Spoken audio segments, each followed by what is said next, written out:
The year is 2030. You've lost your rights to owning property, travel, nutritious food, and the government is tracking your every move. All of this was supposed to be just a story crafted by the genius of George Orwell. A story that acted as a warning about a world ruled by fear, lies, and total control. But what if that story wasn't fiction? What if the government used it as a guide? Orwell's Big Brother ruled through one thing: control. Control over truth, thought, and the language people used. Citizens were watched every moment by telescreens, devices that saw and heard everything. Their thoughts were policed by fear. Their language was reduced to newspeak, a system of words designed to limit what people could even imagine. Us humans need words to make sense of the world around us, activate our imagination. For example, if you get rid of the words rebel or revolution out of the dictionary, the next generation will have absolutely no idea what the concept is about. Today, we have a bunch of slang which holds little to no meaning, making it into the dictionary. Shorten the words, shorten the thought process, till it shrinks to nothing. Fast forward to today. We don't live in Orwell's Oceania, but look closer. Governments and tech companies track where we go, what we say, what we buy, and even what we believe. The digital telescreens are already here, only smaller, smarter, and connected to everything we own. The idea of a new world order, a global system of control, has existed for decades. When the United Nations was formed after World War II, many hoped it would bring peace. But others saw something darker, the slow rise of a global authority that could override nations in the name of unity. That suspicion has grown stronger with one global plan, Agenda 2030. The UN presents it as a humanitarian mission, ending poverty, protecting the planet, ensuring equality.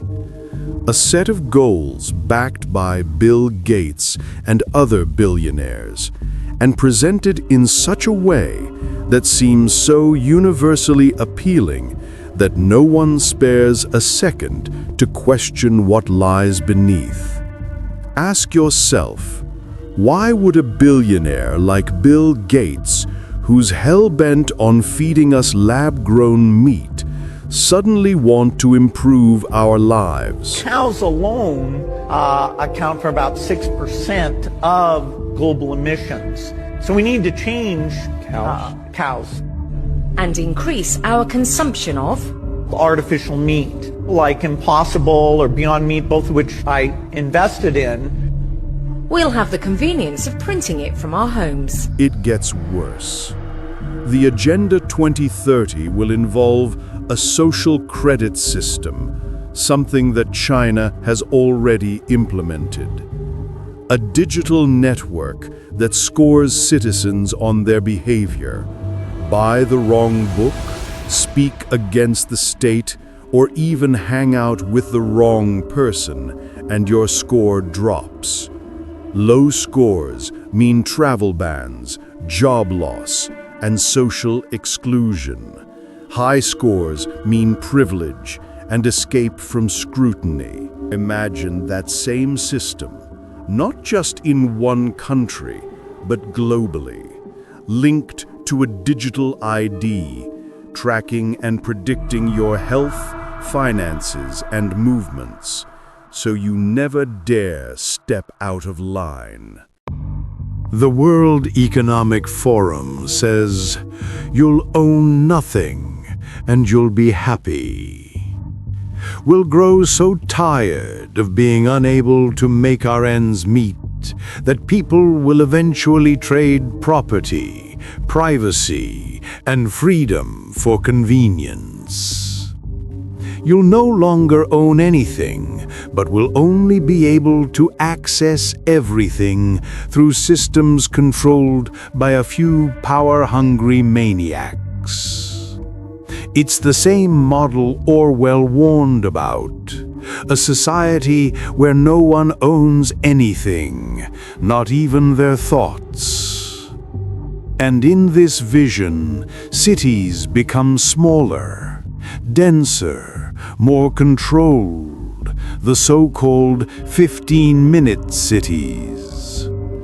On paper, they promise convenience and sustainability. But if you look closely, restricted movement, digital checkpoints, and invisible walls, you get the world Orwell feared, not ruled by a single dictator, but by one single algorithmic network. A system that doesn't need to burn books in the Hitler fashion, it just deletes them. Doesn't need thought police to keep your mind in check. It predicts your thoughts and shows it on your phone before you even search it. And it surely doesn't need chains, because your dependency on it is the prison. Agenda 2030, in this view, isn't a policy for global betterment. It's the century of submission, a new order built on obedience.